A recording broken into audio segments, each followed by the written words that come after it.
So this video, we're going to go into drip irrigation, and I'm going to show you how easy it is to put drip irrigation into garden beds. So first, I'm going to go through the written plans and layout that I came out with. And I have quite a few experience. When I was at the farm, I designed the children's garden and the student garden, and then I helped with the garden and then the main irrigation on the farm. So I am pretty familiar with the fittings and the setup. So I'm going to kind of run through this pretty quickly, but I think it's important for you to go to a website that sells irrigation parts, or maybe even look up some plans just to get familiar with the different fittings. And then the biggest thing is to not overthink it. So in this video, these garden beds are all laid out right next to each other. And then, so what we had to do is first come in and figure out how are we going to get the water supply to the garden. And we're actually just going to use a hose. And so there's going to be a hose, and then I have a quick timer, and then a pressure regulator. And then with the pressure regulator, it fits right into an elbow fitting with the 1/2-inch tubing that goes into the bed. And then this first bed looks like this. There's a T fitting, and then the 1/2-inch tubing, 1/2-inch tubing here that runs off these 1/4-inch drip line. And you can see it here. It is a 1/4-inch soaker drip line with the 1/2-inch tubing with connectors that are called barbs that connect to soaker tubes. You have to have an end cap. So this one we have a figure 8 end cap, and then there's plugs at the end of the drip line, and then it runs into the second bed. There's a hole cut into the bed, and then you go into the second bed. There's a hole cut into it with the T fitting that you run the 1/4-inch drip soakers into it. And then there's the third bed here that gets a little tricky. So there's a hole, but because the soil level is lower, we had an elbow and then another elbow, and then we ran the 1/2-inch with the soaker lines into it. Okay, so this is just a simple setup for when beds are running right next to each other. I wanted to show you another one where the garden beds are running next to each other with a path. Now, the one thing to remember, again, you're going to have to think about how you're getting your water source. These are how my beds are set up, and I actually brought the water in from PVC, and then I actually have the PVC running under the ground, and then I have valves at each corner of the beds that go into the soaker. But let's say you have market style beds, and you can run it just on the surface of the ground. This is how we did it at the farm, except that we used much bigger tubing. So I think we had like 2-inch tubing, and then we used 1/2-inch soaker lines with 12-inch emitters. And the thing to remember is that when you use a 1/4-inch, you can only distance so far. I think it's 16 or 20 feet. And if your garden bed is longer than that, then you need to go into the 1/2-inch because there won't be enough pressure. And it's just, pretty simple. Say if you can, you just run the tubing on the surface, and then you run your drip lines right off of this Well, let's get into the video, and I hope this shows you how quick and easy putting drip irrigation is. So we're going to start off with measuring and cutting the main line. So we're going to take a measurement from one end of the bed all the way to the other end of the bed, and we're going to cut the 1/2 inch main line to size. And you can do that with scissors or with clippers. The main line is what feeds your water to your drips. And you can see it here, it just runs on top of the soil. And when we had these are 3 beds connected, so we had to drill a hole to get to the next bed. And we did that for all 3 beds. And we also drilled a hole to get to the outside of the bed here, which we will run down to the ground, and that's where you're going to connect the water to your hose. So once you are ready to put your fittings together, you're going to take it from your plan and then fit them and cut your main line to put your fittings in. And these are the Easy Lock fittings, and this is the first bed. So here the water is going to come from the outside of the bed into the beds and feed off your main. And then this is a T fitting, and with this T fitting you're going to run off another 1/2 inch that's going to hold your drips.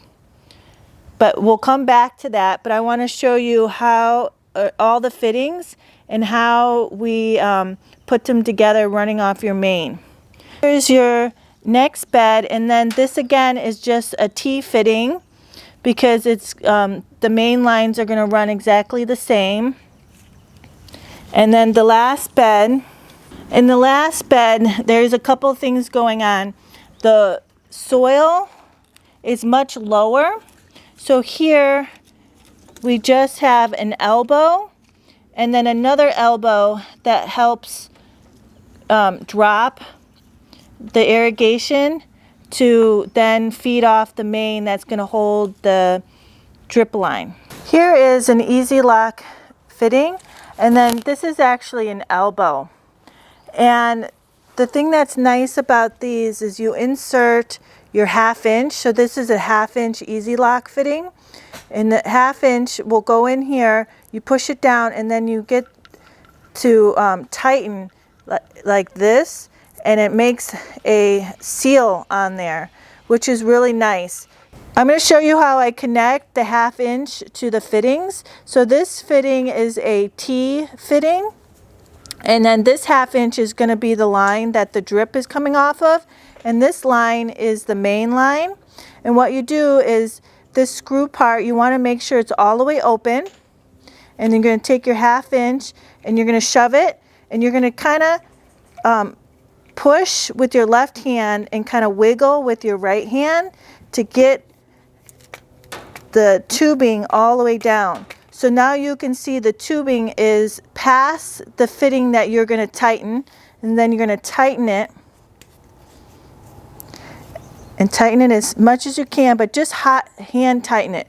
Don't use tools, because if you use tools you'll squish the tubing too much and you can actually break the tubing. So you just hand tight, and then this is the fitting. It's going to go like this, and the shorter tubing is where the irrigation line is going to run off, and then this is your main line. Okay, so the first thing you're going to need is a pressure regulator, because the pressure from the hose is going to be too much. So that means that it's going to drip too much from your drip line, or if the pressure is too high you can actually blow a line. So we have a drip, or you have the pressure regulator, and then this is just a simple timer. And because there's a washer here, you don't need any glue or tape. You just screw them together like this. This is the end that the hose is going to be connected to. So here's your pressure regulator. This is just a simple timer because it's nice to have a timer where you can just turn it on and then this automatically turns it off. You have some timers, you can get fancy timers that will turn it on and off at certain times, a couple times a day. But this is just a simple one where you'll turn it on, set it for a certain time, and then it'll turn off. And then this is a fitting that has a hose female on here that's going to take the fitting for the timer. And because there's a washer again in there, you don't have to use any glue or tape. That's why it's nice to use these the Easy Lock fittings. And then we did talk about if we wanted it to go this way or we wanted to go this way. We decided we wanted to do it this way. And then here is the 1/2 inch. And I'll probably put a staple here, so the big staples that we put the irrigation, just to keep this from being kind of loose. Or you can even secure it to the wood frame here to keep it from kind of, not just being loose. And then you come up and there's an elbow that goes into the bed that will go to the main line. So here I'm just connecting the main line into another T fitting that runs off the, then has the runoff where you're going to put the drip. And I'm just going to show you one more time how we connect. So here is the 1/2 inch. I have it in my left hand. I'm going to hold the T fitting in my right hand. And really what I'm going to be doing is holding the T fitting in place. And then you kind of want to twist and rock the 1/2 inch. And to where the tubing can't go in anymore, and that it's in all the way where you can see it's gone past the part that you turn. So then when you turn it and lock it, it goes all the way up. And then you have a tight fitting. And again, you only want to twist it as tight as you can by hand. You don't want to use any tools because you can actually smash the tubing and break a hole in it. So this is the drip line, and we're using where it's a 1/4 inch drip line with emitters every 16 inches. Sometimes you can get them 12 inches apart, maybe even 9 inches apart. And there's little holes in here that will drip the water out. And you're going to take the measurement of your bed, give a little extra, and then always cut in the center of the line in between the emitters. And then one end is going to get these little plugs, and this is what's going to close off the end part. And then the other end is going to get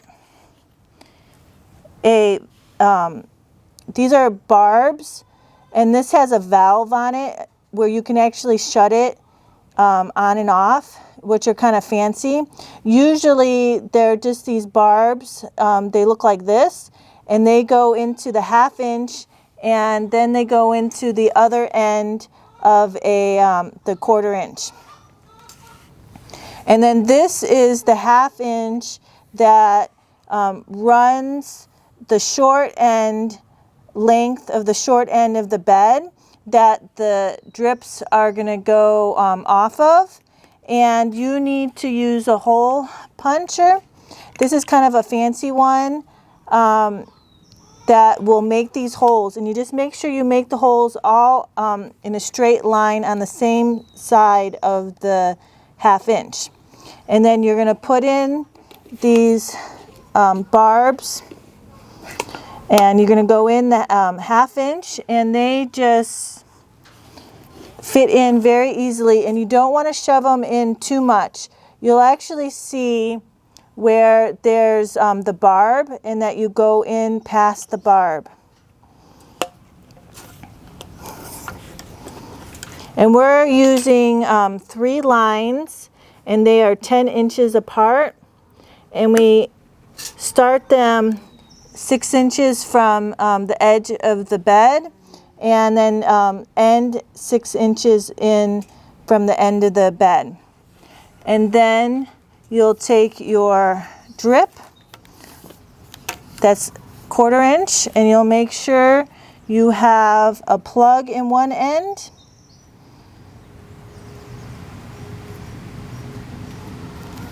And then the other end is going to go into the barb. And that connects your drip line to the main. So I'm going to show you how I connect the drip lines to the main when it's in place. So the first thing I'm going to do is take the end and put this this part here is called an 8 clamp, and you put it on the end, and then you fold the drip and put the end back in. So it makes a it pinches it here, and that's what closes it off. And then you're going to lay it down, and then we're going to do the drip 6 inches from the out, and then 10 inches apart. So the first one I'm going to measure with my measuring tape, and it's going to be at 6 inches. This is the hole puncher, and you just want to make sure you have it facing the right way, that the hole is going to be facing out. You put it all the way on, and these are super easy, and you just squeeze it. And then there's the hole. And then we're going to do another hole 10 inches, which is the center. And I just kind of use my finger. You do not have to be like perfect. Your plants are not going to know that you are even a 1/4 inch off. It just helps keep the spacing the same. And again, you just, and then this one again.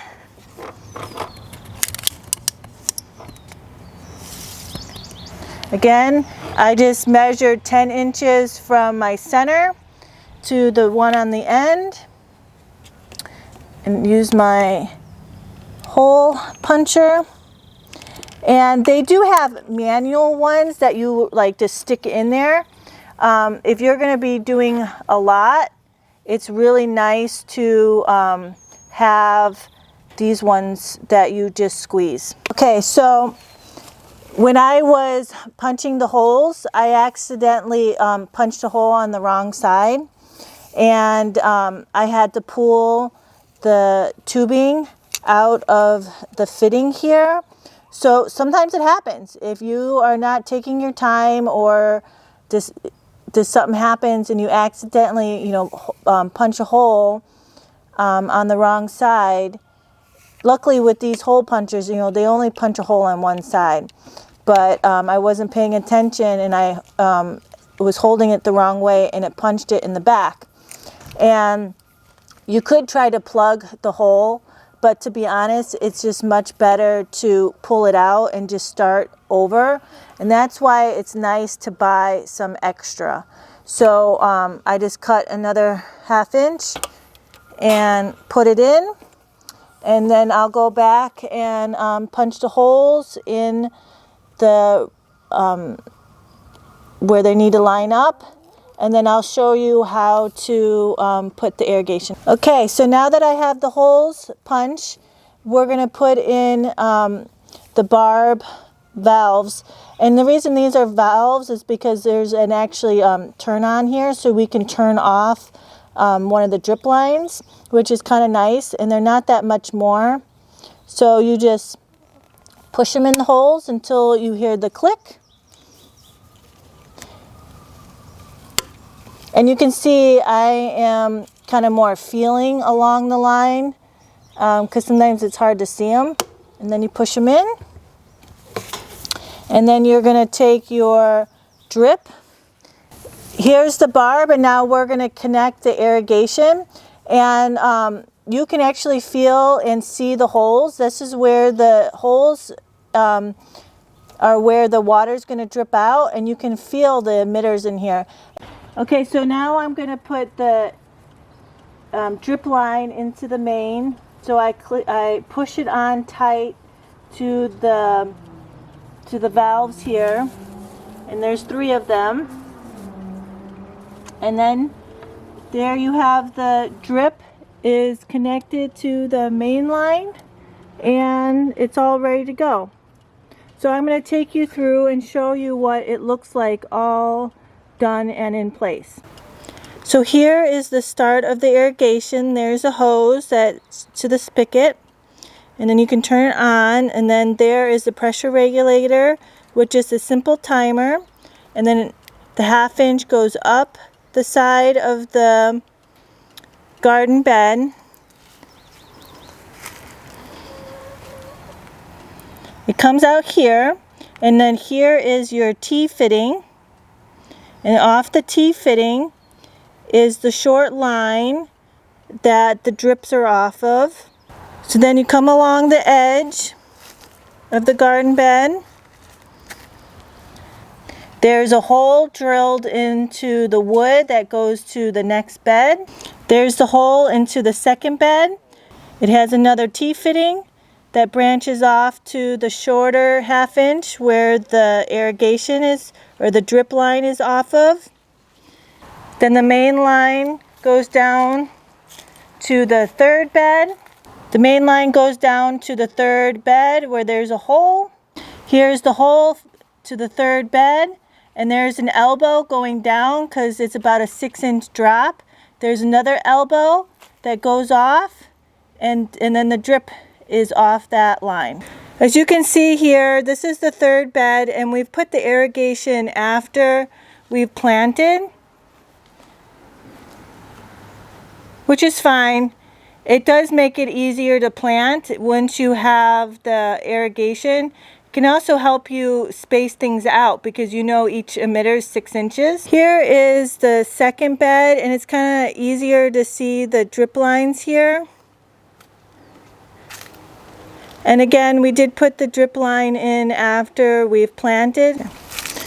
So we've turned the water on, and then this is where you check to make sure that there's no leaks and the pressure is good.